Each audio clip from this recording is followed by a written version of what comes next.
Pozdravljeni, sem Marja Milič in poslušate MoneyHow, prvi podcast o upravljanju denarja pri nas. V tokratni epizodi gostimo ministra za finance Klemna Boštjančiča. Z njim sem se želela pogovarjati o finančnem opismenjevanju, namreč z 20. novembrom se je začela javna obravnava novega nacionalnega programa finančnega opismenjevanja, ki bo oblikoval neko strategijo za izboljšanje finančne pismenosti državljanov v prihodnjih letih. Ta javna obravnava poteka do 20. decembra. Nekaj stvari je bilo potem še naknadno komunicirano po najinem pogovoru, ki sva ga posnela v soboto 23. novembra, ko se je mudil v Argentini.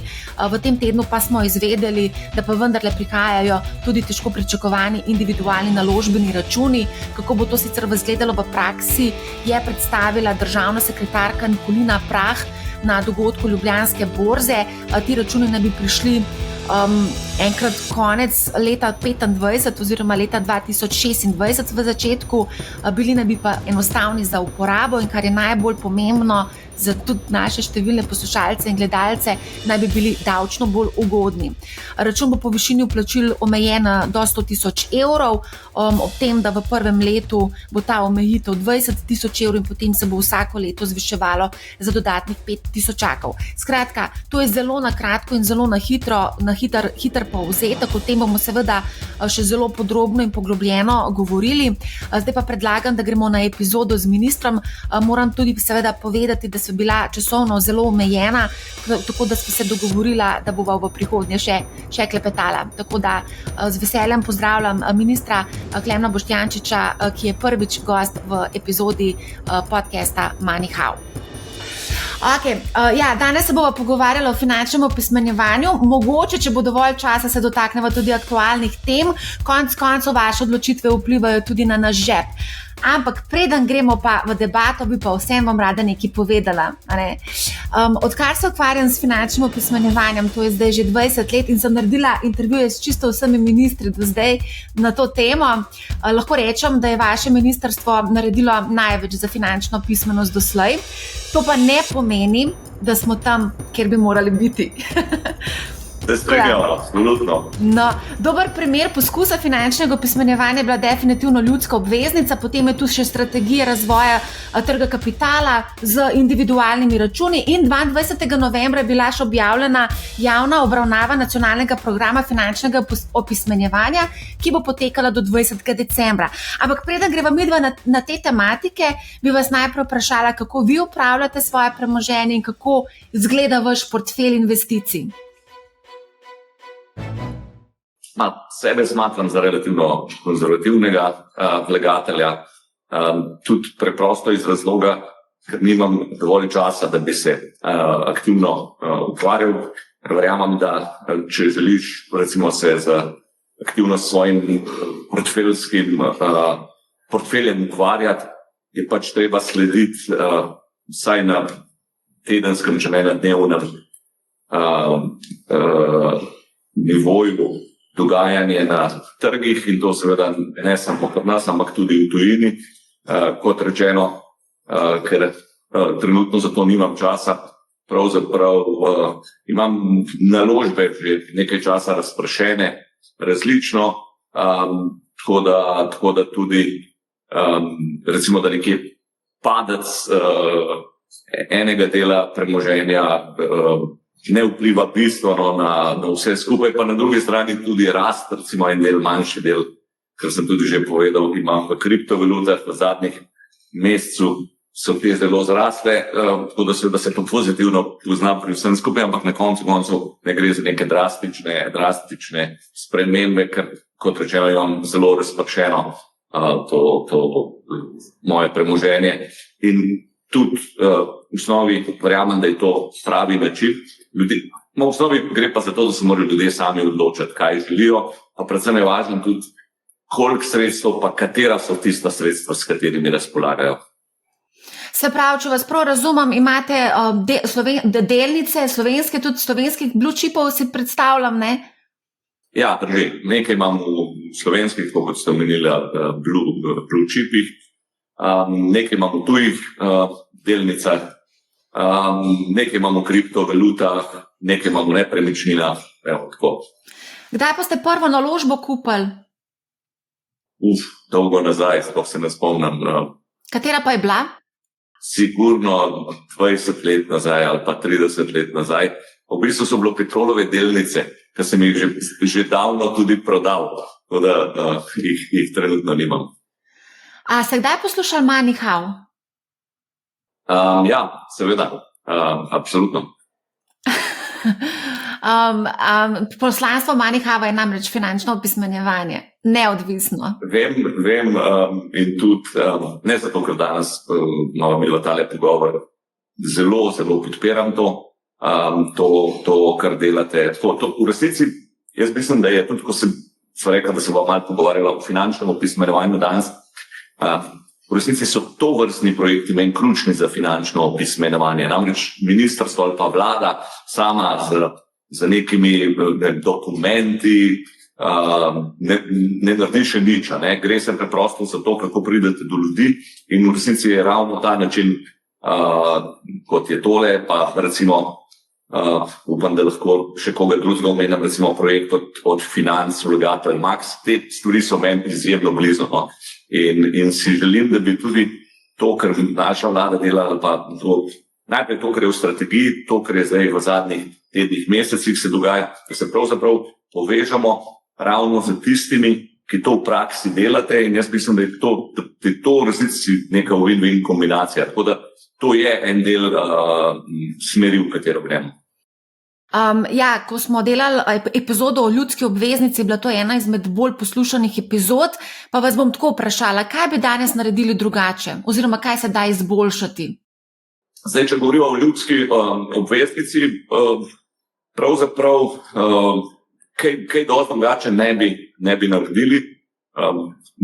Veliko se je pojavilo vprašanje, da bi šli lahko še malo bolj zgodaj, pa mislim, da v resnici ne bi bilo bistvene razlike, ker tudi še danes so razlike med pasivnimi in aktivnimi obrestnimi merami visoke, kar je bil eden od razlogov ključnih, zakaj smo se odločili za izdajo teh obveznic. Zdaj malo bo 1 leto od takrat in mi imamo resen namen v začetku leta kmalu ponovno izdajo podobne obveznice. Na dolgi rok sicer v osnovi ne mislim, da je to inštrument, ki bo ključen. V resnici gre za relativno specifičen inštrument, kot sem rekel, zaradi razmer na trgu je ta trenutek zanimiv. Zdaj, v kakšni višini, kakšna bo ta izdaja, se še nismo odločili, ampak pravzaprav je pa skoraj odločeno, da to dejansko gremo. No, tisto, kar sem želel še reči, je, da recimo še en instrument, ki ga pa seveda že nekaj časa izdajamo in s tem absolutno bomo tudi redno nadaljevali, so zakladne menice. Zakladne menice so en instrument, ki se mi zdi zanimiv in v katerem verjamem, da ljudje premalo vedo. Jaz imam kar nekaj znancev, ki res redno kupujejo te zakladne menice že dalj časa. Mislim pa, da širša javnost malo ve o zakladnih menicah in kot je bilo lani recimo relativno veliko in sem vesel tega izobraževanja, pa če hočete nek način reklame o obveznicah, bi bilo super tudi o zakladnih menicah se o tem pogovarjati, ker verjamem, da so v marsičem še bolj zanimive kot pa te tako imenovane ljudske obveznice. Na Money How smo govorili o zakladnih menicah, je pa en minus in sicer davčna obravnava. Tukaj pri ljudski obveznici smo prosti plačila davka do 1000 evrov obresti, tukaj pa, oziroma ne, smo sploh prosti plačila davka na obresti, kaj pa tukaj? Bomo tudi... Ja, drži, eden od namena te ljudske obveznice je bilo ravno tudi poseči v to davčno obravnavo. Verjamem, da nam na različnih finančnih instrumentih nas kar še nekaj dela čaka glede tega. Tako da tudi na tem pravzaprav kar intenzivno delamo in verjamem, da bo v relativno kratkem predstavljenih nekaj predlogov za spremembe. Na nek način si seveda želim, da bi bila davčna obravnava različnih instrumentov podobna. Danes namreč ni tako zaradi nekih zgodovinskih razlogov, tako da na tem naš direktorat za finančni sistem zelo intenzivno dela skupaj z davčnim direktoratom. No, to najbolj skrbi naše poslušalce in gledalce Moneyhowa, kaj bo z davki na druge oblike premoženja, na nepremičninah. Smo že nekaj govorili, ne, ampak prav za delnice, obveznice in druge finančne inštrumente, kot so izvedene finančne inštrumente, ker je 40% obdavčitev. Poleg tega pa tudi se pritožujejo v smislu, da je davek na kapitalski dobiček v Sloveniji do 25% do 5 let, medtem ko na Hrvaškem si pa že prost plačila davka po 3 letih. Zdaj dva pogleda na to bom povedal. Eno je generalno, in to seveda ni samo stvar pri glede finančnih instrumentov, obdavčitev je pomembna, vendar ne rešuje vsega. Govorim predvsem zaradi tega, ker se marsikdaj obravnava davke kot čarobno paličico, ki bo rešila vse. Davčna politika je podporna politika drugim politikam in temu primerno treba tudi jemati, tako da v resnici samo s tem, ko tisti, ki vas čas govorijo, znižite davke in bomo s tem vse rešili, seveda niti približno to ne drži. Na drugi strani pa ne zanikam, da je ravno na področju finančnih instrumentov v resnici marsikaj potrebno spremeniti. Sami ste omenili izvedene finančne instrumente, tudi sam osebno mislim, da je taka obdavčitev kot je, ki je stara, mislim, da zdaj že nekih 15 let, nepotrebna. V tistem času, kot mi je znano, je bila tako visoka obdavčitev narejena prav z namenom, da se ljudi odvrne od tovrstnih naložb, ker naj bi veljale za visoko špekulativne. Danes, prej smo se pogovarjali o kriptovalutah, ki so recimo tudi ves čas pospremljene z zelo, zelo dobro reklamo. Torej, v bistvu je pravzaprav na nek način nenavadno smešno, če hočete, da kriptovalute, ki še vedno niso regulirane in temu primerno tudi v resnici neobdavčene, pa so neprimerno bolj rizične ali pa špekulativne kot izvedeni finančni instrumenti, ki so pa obdavčeni za 40% stopnjo. Absolutno to ni prav in v to bomo posegli. Se pravi, tukaj lahko pričakujemo potem neke spremembe. V kakšni časovnici? V naslednjem letu? Ja, absolutno. Zanimivo. Kaj pa nepremičnine? O tem se tudi kar precej govorilo, da se bo obdavčilo drugo, tretjo in četrto, ne vem katero nepremičnino. Prav zdaj te mesece intenzivno delamo na tem, tem že dalj časa govorimo, tako da ta izhodišča, ki jih nameravamo pravzaprav tudi v relativno kratkem času predstaviti javnosti, bodo ciljajo prav na to, torej na nek način povezati vprašanje obdavčitve premoženja, ki je nizko v Sloveniji, z stanovanjsko politiko. Namreč predvsem se pogovarjamo torej o prvi nepremičnini, ampak o drugi, tretji, četrti nepremičnini in kako povezati to obdavčitev s tem, da dosežemo, da bodo predvsem prazne nepremičnine dejansko prišle na trg in bo seveda to pozitivno vplivalo na koncu na dosegljivost in cene najemnin v Sloveniji. Tako da to je tisti del, na katerem zelo intenzivno delamo in ga želimo pravzaprav v teh izhodiščih paketno predstaviti. Zdaj na tem trgu najemnem vlada dobesedno pravi Teksas, nimamo nobenih evidenc, tudi na Fursu nimajo neke prav dobro urejeno evidence. Kaj pa tukaj nameravate narediti? Zdaj, kar se tiče evidenc, ki jih ima geodetska uprava, se te zelo izboljšujejo. Tudi se ravno pred kratkim smo se veliko ukvarjali tudi v javnosti, relativno veliko o novih vrednostih nepremičnin, ki se bodo seveda v naslednjega leta že uporabljali za različne namene. Tako da v tem kontekstu že seveda od vsega začetka tudi našega mandata smo se ukvarjali s tem, da ko se pogovarjamo o nekem vprašanju obdavčitve premoženja, je to neminovno povezano z ustreznimi evidencami in vrednosti, ker dokler tega nimamo, je nesmiselno se pogovarjati o obdavčitvi. Tukaj sem vesel, da pravzaprav tudi v preteklosti strokovnjaki, predvsem geodetska uprava, ni mirovala, tako da tukaj so stvari v veliki meri pripravljene, so kvalitetne. Želim si, mi je tudi všeč, da bo tudi seveda vsak posameznik, da se lahko oglasi, pove, ker seveda mislim, da so zdaj verjetno vse vrednosti, ki ki so danes na geodetski upravi ustrezne, ampak tukaj smo zelo naprej, no? In verjamem, da to ne bo ovira pri vsebinskih rešitvah, ki jih pripravljamo. A ste vi preverili vašo vrednost nepremičnine na Gursu? V bistvu jo nisem še. Res ne? Ne. Predlagam, da se res pogledate. Ne, nekaj sem imel v preteklosti, pa že takrat verjamem, da je bila na nek način ni bila tako daleč stran od tega, ker mislim, da je realno, ampak na nek način sem pa rekel, bom počakal še in se v resnici prav zavestno nočem s tem preveč ukvarjati in to na nek, kaj ne rečem, poseben nivo dejati. Z davki pa tudi lahko spodbudite ljudi, da se mogoče malo bolj angažirajo na kapitalskem trgu. Pa dajte mi povedati, strategija razvoja trga kapitala pri nas, kako ste zadovoljni z implementacijo te strategije? Zdaj, ta strategija ima nekaj zelo smelih ciljev in verjamem, da bo zaživela takrat, ko bodo vsi tako ali drugače zaživeli.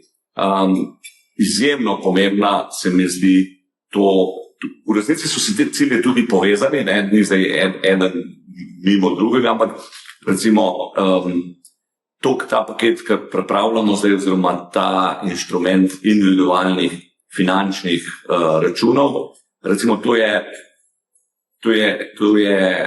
poseben zakon bo vezan na ta inštrument, v veliki meri je tudi že pripravljen, komuniciran bo spet v naslednjih nekaj tednih.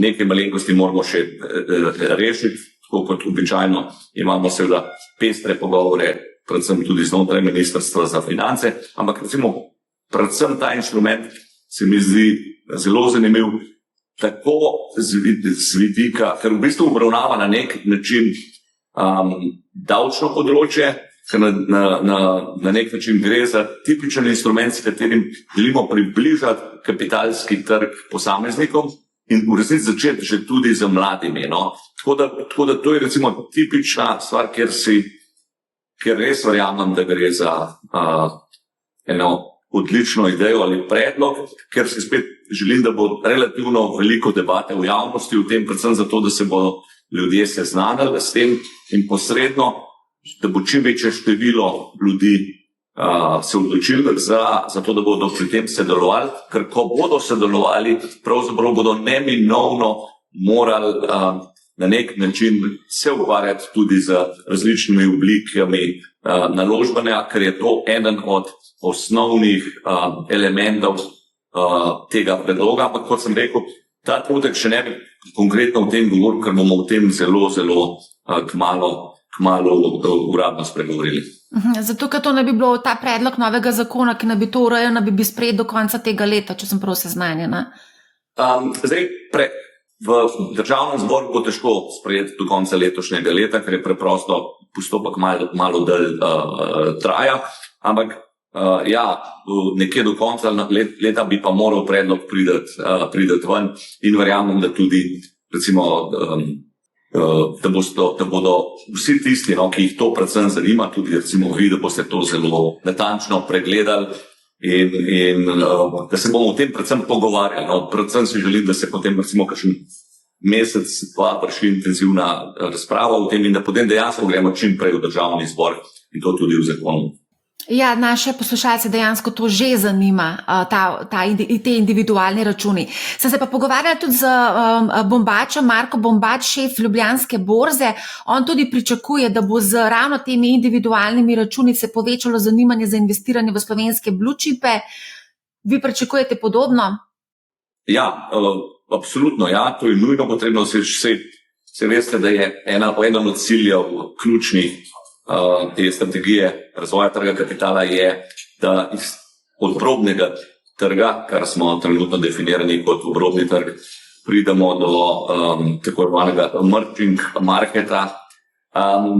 In seveda najhitrejša pot do tega bi bila, ali pa recimo tisto, kar največ bi pomagalo, je, da seveda povečamo tržno kapitalizacijo na naši borzi, s tem se relativno veliko pogovarjamo, tako da tudi temu sem sam zelo naklonjen, ne glede na to, da je Slovenija, politično, prislovično zelo konzervativna glede tega. Dejstvo pa je, da seveda je delež družb v državnem lastništvu še zelo visok v primerjavi z drugimi državami. Tako da tukaj vidim veliko možnosti, predvsem pa eno smer bi omenil, ki se mi zdi zelo zanimiva in se je tudi v preteklosti izkazala kot dobra, recimo primeri privatizacije na princip IPO, kot je bil NLB-ja, ker je v resnici na nek način država še vedno zadržala največji delež, po drugi strani pa nima več vpliva na neposredno poslovanje, ker seveda so pa deleži vseh ostalih seveda precej večji. Tako da na nek način to se mi zdijo zelo, da recimo na ta način, kot je bila privatizirana Nova Ljubljanska banka, verjamem, da bi bila lahko še marsikatera državna družba, da bi namreč ob tem tudi na nek način vsem tistim skeptikom ali pa nasprotnikom privatizacije, ker bi lahko dokazali, da so to vrstne prodajni procesi ali privatizacije pravzaprav pozitivne. Ja, a pa imate mogoče kakšno konkretno idejo, katero podjetje bi dali na borzo? Nekaj se je govorilo o elektrodistributerjih. Imam veliko idej, ampak absolutno o tem ne bom govoril, zaradi tega, ker se bo začelo špekulirati in je velika verjetnost, da se potem to sploh ne bo zgodilo, ker veste, da je v Sloveniji do tega velikokrat nerazumljivo velik odpor, ki seveda ni podprt z argumenti, ampak z nekimi poceni političnimi floskulami, tako da ta trenutek bi se seveda tega zadržal. Lahko samo to, kar rečem, recimo v preteklosti se je v javnosti že pojavljala ena družba, celo mislim, da so z borze velikrat poudarjali kot tista, ki bi lahko bila, to je bil Dars.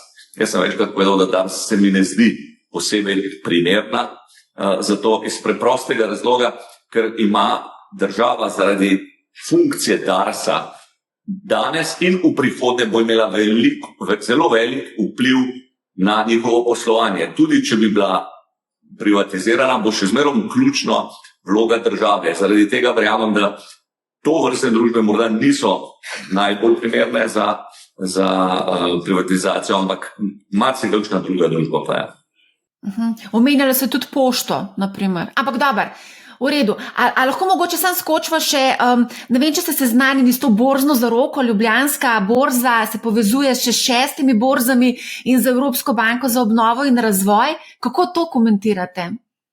Sem zelo naklonjen temu. Tudi mi se na nivoju finančnih ministrov, recimo te srednje Evrope, predvsej pogovarjamo o tem. Vsi se zavedamo, da so naši trgi premajhni.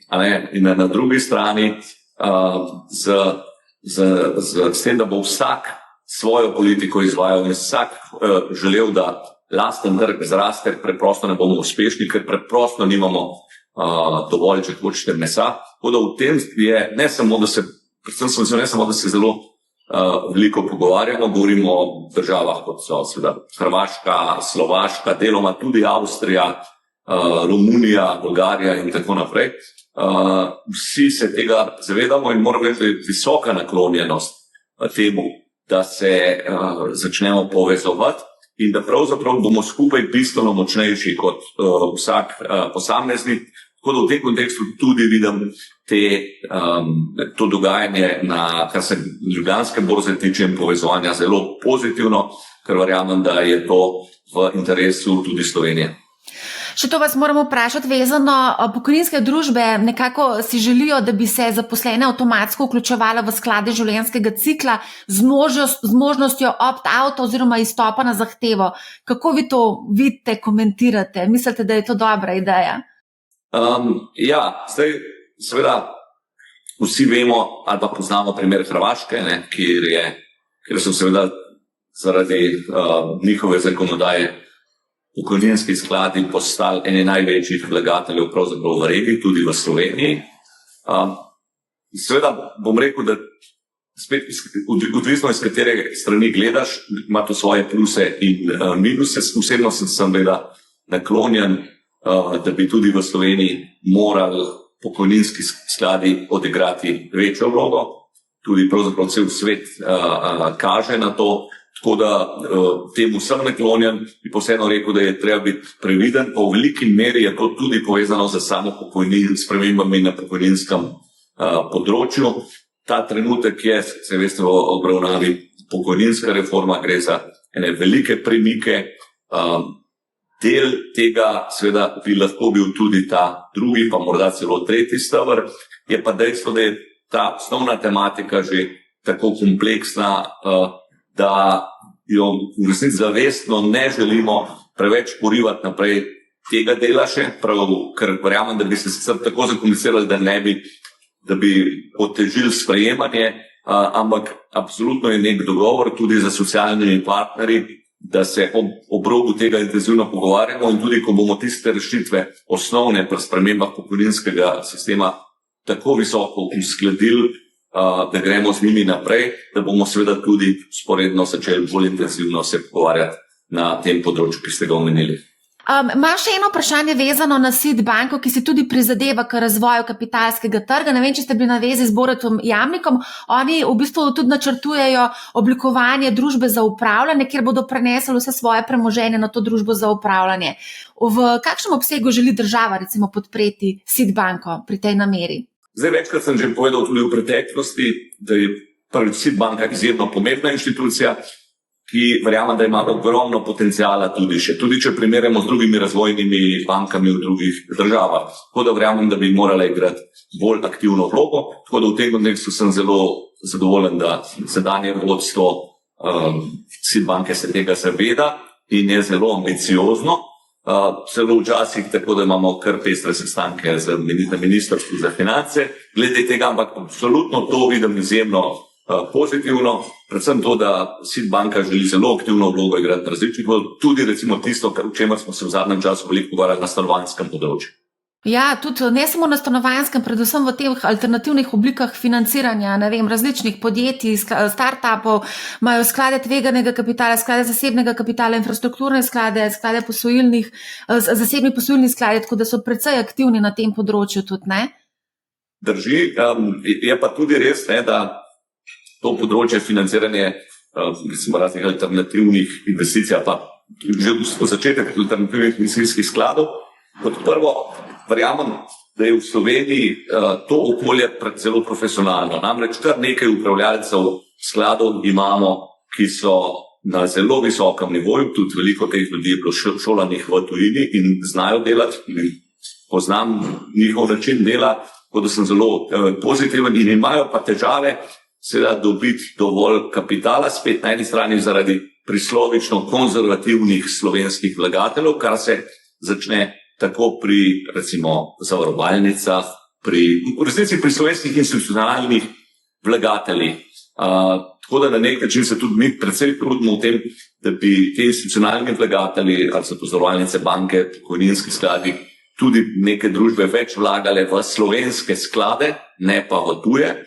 Pa druga stvar, recimo, kjer jo tudi sam osebno se kar precej angažiram, je, da bi tuje institucionalne investitorje dobili v Slovenijo. Recimo konkretno govorim o Evropski banki za obnovo in razvoj, ki relativno veliko investira v to vrstne naložbe in precej se pogovarjam sam z njimi o tem, da bi bilo potrebno ali pa da si želimo te naložbe videti v Sloveniji, ne pa samo v neke sklade, ki so, ne vem, hrvaški, bolgarski, slovaški, finski in tako naprej, ki potem v Sloveniji vršijo te naložbe. Jaz, kot rečeno, res imam visoko mnenje o upravljalcih slovenskih alternativnih skladov in mislim, da so več kot kompetentni, da tudi to vrstne institucije v njih vlagajo, tako da na tem področju se kar nekaj dogaja.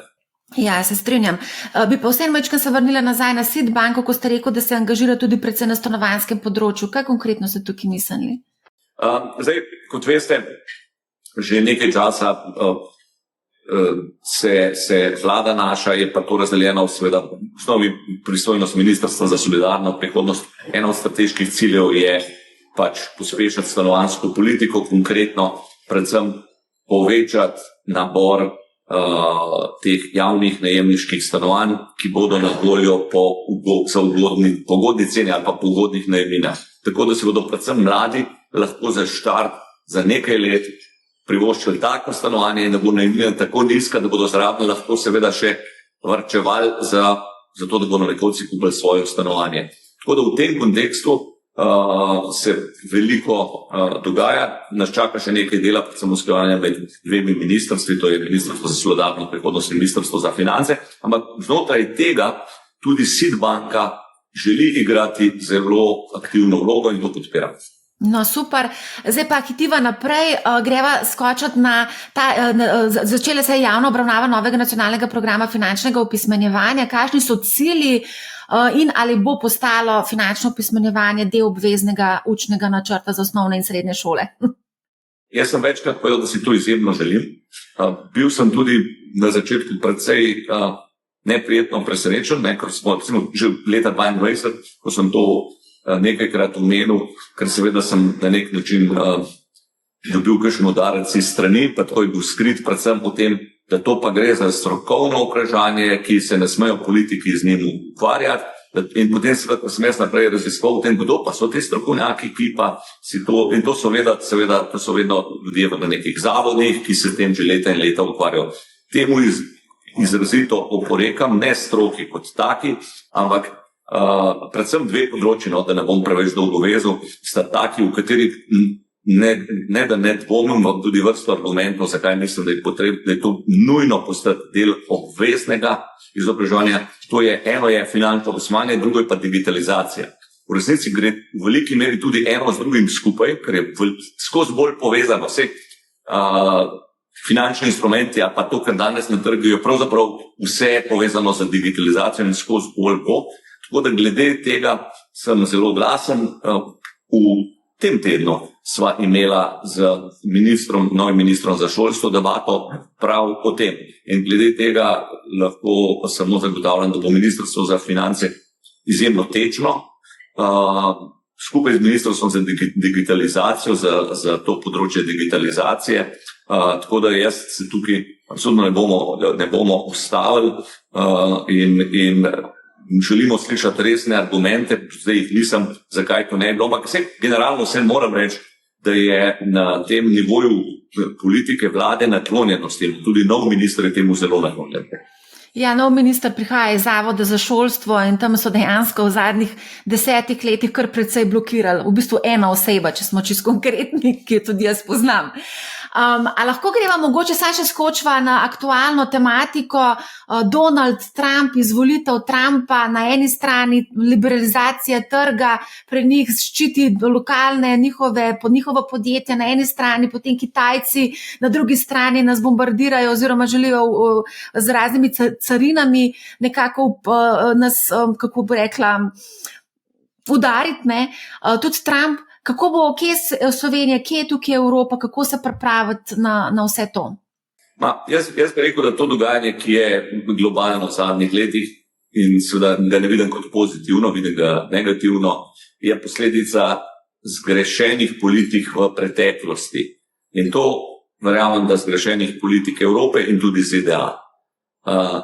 In dejstvo je, da jaz seveda še vedno sem kot oseba liberalc in verjamem v to, da tudi kar se tiče napredka, če hočete gospodarstva in vsega ostalega, je verjamem v konkurenco, v odpiranje trga, ne zapiranje trgov. Tako da verjamem, da te ukrepi, ki jih Trump napoveduje, na nek način tudi, ki jih je Evropa uvedla, so posledica, kot sem rekel, zgrešenih politik v preteklosti. Jaz jim sicer lahko na nek način razumem, me je pa strah tega, da to postane potem neka prevladujoča politika, kar pa seveda ne verjamem v to. Tista stvar, v kateri sem tudi precej glasen na ECOFIN sestankih, pa hvala Bogu še zdaleč nisem edini, recimo tudi francoski in nemški finančni minister sta zelo glasni, glede tega je to vprašanje te konkurenčnosti in da nehimo samo jamrati, ampak začeti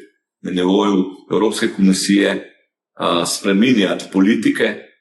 Vse veste, da je neka krilatica, ki nažalost ni več smešna, že dolgo več ne, je da medtem ko ZDA, predvsem pa Kitajska, razvijajo, Evropa regulira. Določenih stvareh seveda je to prav, ampak generalno svet gre dalje in prilagoditi se moramo temu, kar se druge dogaja, ker seveda samo to, da se bo cel svet prilagodil v Evropi, ne drži. In tako da sem na nekaj vsaj zadovoljen v to, da je v zadnjih mesecih postalo, da se tega v resnici Evropi večina politikov začela zavedati. Se pravi, a se lahko Slovenija naleze nemške gripe? Vidimo, da imamo kar nekaj težav v avtoindustriji, tudi v kovinsko-predelovalni industriji so težave. Kako vi vidite trenutno situacijo? Kaj nas čaka? Jaz mislim, da ne. Tudi Slovenija kakorkoli ni bila tako odvisna od, recimo, nemški model rasti je bil precej specifičen. Torej, ni bila tako zelo odvisna od ruskih fosilnih goriv, kot je bila Nemčija. Tako da nikakor ne. Tudi kar precej sem se pogovarjal z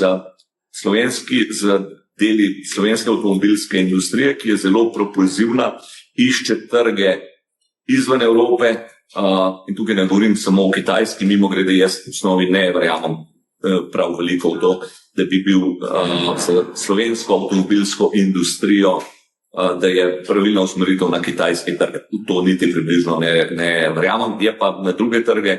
V svetu je še veliko trgov, ki so propulzivni, v resnici v zadnjih letih predvsej bolj tudi kot Evropa, govorim predvsem o arabskem polotoku, na koncu tudi v Latinski Ameriki.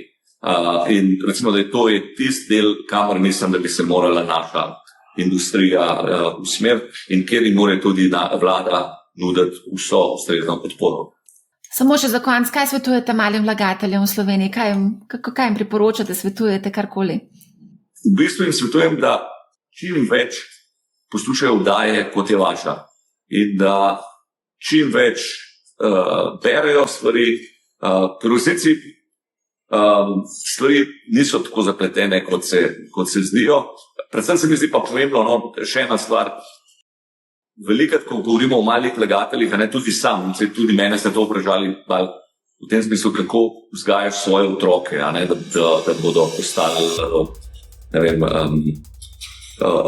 vlagatelji z glavo. Tista stvar, na katero velikrat pozabljamo, so starejši. Jaz poznam sam osebno kar nekaj primerov starejših, ki so vlagali recimo v kriptovalute in tudi zelo veliko izgubili. Ne zaradi tega, ker bi padle na trgu, ampak zaradi tega, ker je šlo za prevare. Tega je namreč ogromno, tako da meni se zdi to izjemno pomembno. Tako da bi si predvsem želil, da bi, ko govorimo o finančnem opismenjevanju in o izobraževanju, to spravil ne samo na mlade, ne na te generacije, ki so stare med 10 in 30 let, ampak v resnici tudi na vse ostale, tudi starejše, tudi upokojence. Tako da to se mi zdi tista pomembna čas in tle, če bomo skupaj delali, v resnici nas čaka veliko dela. Super, najlepša hvala za vaš čas. Hvala tudi vam.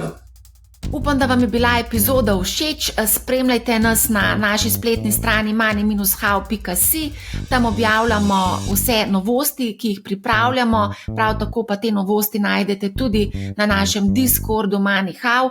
Vse povezave pa bodo objavljene tudi v opisu spodaj. Poslušajte MoneyHow, ne bo vam žal in lep pozdrav!